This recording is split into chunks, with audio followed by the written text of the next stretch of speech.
Welcome back to In Pursuit of Truth for March 19th, 2018. This is Mr. Patrick Mack. I am your host. No new Q post, but we're going to talk about yesterday's Q post, panic mode. Who's in panic mode? Well, to be fair, this is actually from a few days before, but I want to take you through something. Now, I'm not going to get into a whole ton of details. I'm going to leave a bunch of links so you can leave at these articles. I just want to show you what's going up with it, in the week here. But first of all, we had McMaster was let go. And of course, Tillerson was let go a few days ago. I just want to show you the body language. Now, many of you have already seen this speech, but let's just take a look at a little bit of this speech right here. President of the United States, at a little after noontime from Air Force One, and I've also spoken to White House Chief of Staff Kelly to ensure we have clarity as to the days ahead. What is most important is to ensure an orderly and smooth transition during a time that the country continues to face significant policy and national security challenges. Okay, well, as you can see there, he clearly looks distraught, red face, having a hard time breathing, having a hard time pacing his sentences. As a voice actor, that's something that I like I said, I'm no body language expert, but as a voice actor, I've been able to kind of tell how people pace their breathing when they're talking. So he's clearly visible. Let's just listen to a little bit more here. As such, effective at the end of the day, I'm delegating all responsibilities of the Office of the Secretary to Deputy Secretary of State Sullivan. My commission as Secretary of State will terminate at midnight, March the 31st. Okay, I think that's enough there. I think you can tell Tillerson's stressed out, and I think that qualifies as dun dun dun panic mode. All right, well, there's a congressman. He might qualify as panic mode. This is out of the New York Post. Congressman suggests Second Amendment as means of opposing Trump. A Democratic congressman from Long Island implied that Americans should grab weapons and oppose President Trump by force if the commander-in-chief doesn't follow the Constitution. Representative Tom Suozzi made the remark to constituents at a town hall last week, saying that folks opposed to Trump might resort to the Second Amendment. It's really a matter of putting public pressure on the president, Suozzi said in a newly released video of the March 12th talk in Huntington.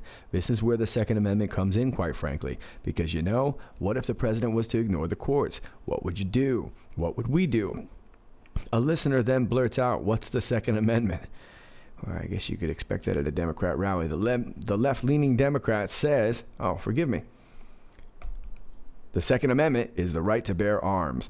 Okay, I'm not going to touch on this much. So this is Tom Suozzi, and he said it, and honestly, I don't really find it that big of a deal. Trump said something like that in his campaign, early on in his tenure, so I'm not really, I don't see much in this. However, I do find it incredibly ironic because Tom Suozzi is a staunch gun control advocate. As a matter of fact, if you look at his Twitter page here where we're at, you'll see that he took place here. He was taking part in the marches. He was marching with the kids. He is anti-gun Tom Suozzi, implying that maybe their constituents may have to take up arms.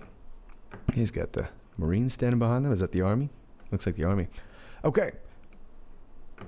Panic mode, no panic mode? I don't know. James Comey, judging by the look of this picture, he's not panicking. What's James Comey got to say? He says, "Mr. President, the American people will hear my story very soon, and they can judge for themselves who is honorable and who is not." I don't think James Comey's panicking. He's got a new book coming out in spring 2018. It's called A Higher Loyalty: Truth, Lies, and Leadership. So who's the higher loyalty? God, country, the UN?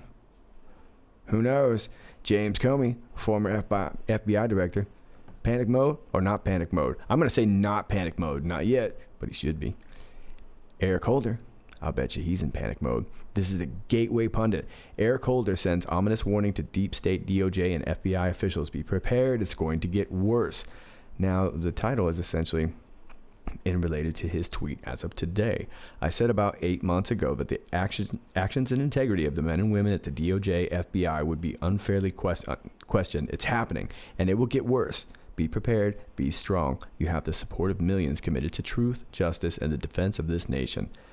Eric Holder is referring to a midnight tweet he sent out June 30th, 2017, warning career FBI and DOJ employees to be prepared and stay strong. Okay, so Eric Holder obviously has a lot of reason to be in panic mode. And the interesting thing about McCabe here, I want to point out in this article, as TGP's Kristen Taylor reported, Fox News' Adam Housley said that the Inspector General Office of Professional Responsibility report had uncovered tons of stuff on McCabe unrelated to the Trump investigation, and that McCabe's firing was a morale boost to FBI agents. Okay, so I don't have any pictures for you, but if you throw back to the time when there was a lot of controversy as to whether or not Hillary and Huma Abedin, John McCain, they were all wearing boots. They were all wearing ankle bracelets on their legs. There was a lot of speculation, nothing proven, of course, but all a lot of speculation. Remember that McCabe also had pictures with him reportedly having an ankle bracelet on. There are pictures on the internet. They're not very clear, so can't really say much, but there you go. All right. So, but the reason Eric Holder is panic mode, perhaps Eric Holder is nervous because Justice Department recently announced it officially entered into a conditional settlement agreement to begin to produce additional documents related to Operation Fast and Furious to the House Oversight Committee. Holder's Fast and Furious operation is responsible for over 200 murders, including the death of Border Patrol agent Brian Terry and Mexican Police Chief Luis Lucio Rosales Astorga. So, that would be reason for Eric to be in panic mode. All right, moving on. My favorite one. This is my favorite one. I got to give you credit here to this YouTube viewer here, Spastische Unicorn. This is Dutch TV interview in India, and I've drawn it up here for you. I'm not going to say anything. The question and the answer says it all. You're right. Maybe my campaign has made it easier for women to run, and I plan to live long enough to see a woman win. Apparently, Ivanka Trump wants to be the first female president of the United States. That's not going to happen. No? No. How come? Well, we don't want any more inexperienced Trumps in the White House. I think that normally I would like to believe what you're saying, but I've also learned after these elections that things that we didn't expect to happen sometimes do happen. Well, that's true, but, fool me once, shame on you. Fool me twice, shame on me. Where have we heard that line before? Ladies and gentlemen, I'm not even going to go in depth. You can find this online. There's not a whole lot of it, so thank you to Spastische Unicorn. Hillary Clinton, panic mode. All right, let's move over. Here's John Brennan, former CIA director. He tweeted today in regards to Donald J. Trump's tweet, and I'm going to read Donald Trump's first. Andrew McCabe fired. A great day for the hardworking men and women of the FBI. A great day for democracy. Sanctimonious James Comey was his boss and made McCabe look like a choir boy. He knew about all the lies and corruption going on at the highest levels of FBI. Well, I don't know. I still think that James Comey is not in panic mode. McCabe, yes, is in panic mode. John Brennan, what do you think? When the full extent of your venality, moral turpitude, I think when you say turpitude, you are, and political corruption becomes known, you will take your rightful place as a disgraced demagogue in the dustbin of history. You may scapegoat Andy McCabe, but you will not destroy America. America will triumph over you. Wow, John Brennan. Well, John Brennan has reason to be in panic mode. This is back in 2014. As you remember, he was ahead of a scandal, head of the CIA at the time, when he admitted to spying on Senate staffers.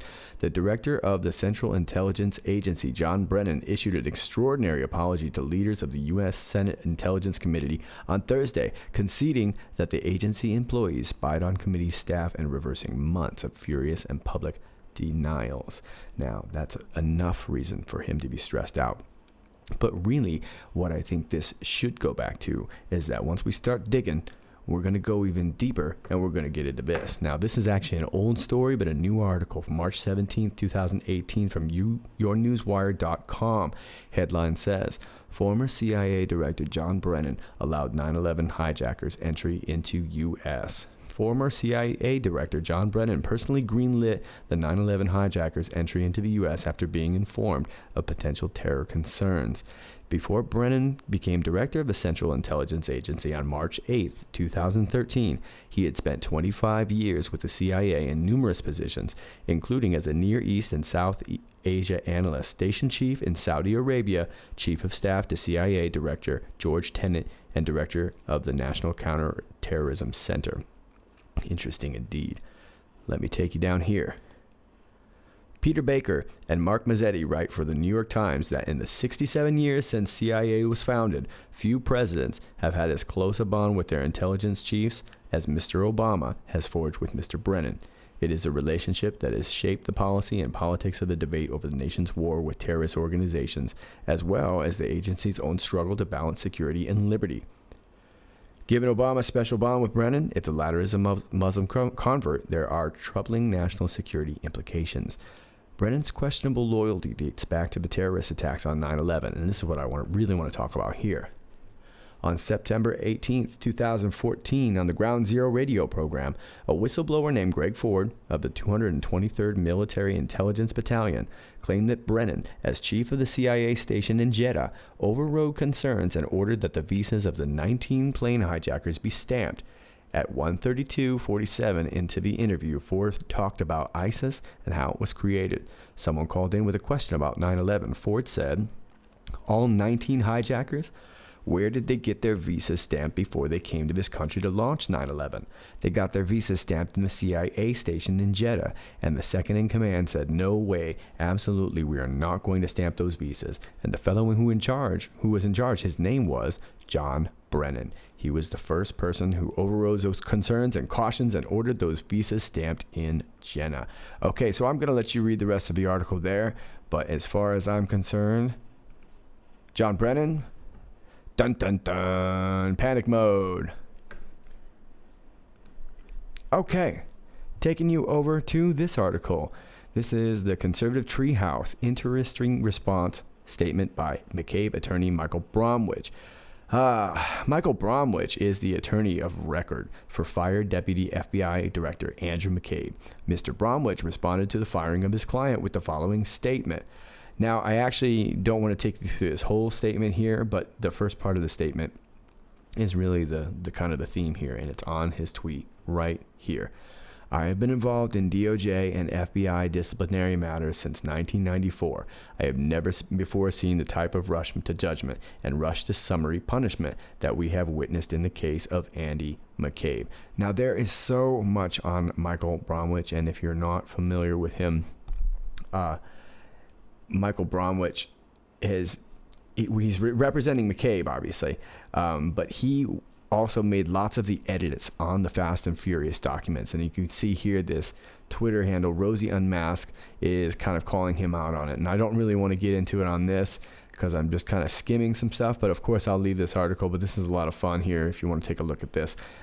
Michael Bromwich served as the Inspector General for the Department of Justice from 1994 to 1999. He served as counsel to Andrew McCabe in this matter. So basically he's just arguing that they only had a few days, but actually this was handed to them weeks ago. So just more stalling on their case.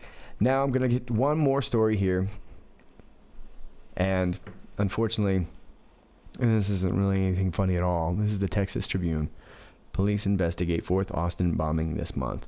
2 more Austin residents were injured Sunday evening in an apparent bombing, local police confirmed Monday. This marks the latest in a series of explosions that have kept Texas capital city on edge. Now, there's, I'm not going to go into this, but what it's really talking about is, as you've seen on the news, packages being left, and the police are encouraging people to not open packages. We saw this months ago for a while. Then there was the white powder stuff that was getting sent to Donald Trump Jr. and supposedly to Obama and supposedly to President Trump. I find it amazing how these things always kind of go in waves. You start off with, we had a couple train crashes right after the State of the Union speech, and then it was just a couple weeks ago, I was reporting on a couple of plane crashes. So it's amazing how these things always go in waves. They're never mixed up. They always kind of go in waves. School shootings go in waves. Plane crashes go in waves. Anyway, I'm ranting now. There is your local news. I would say there are lots of people in dun dun dun panic mode.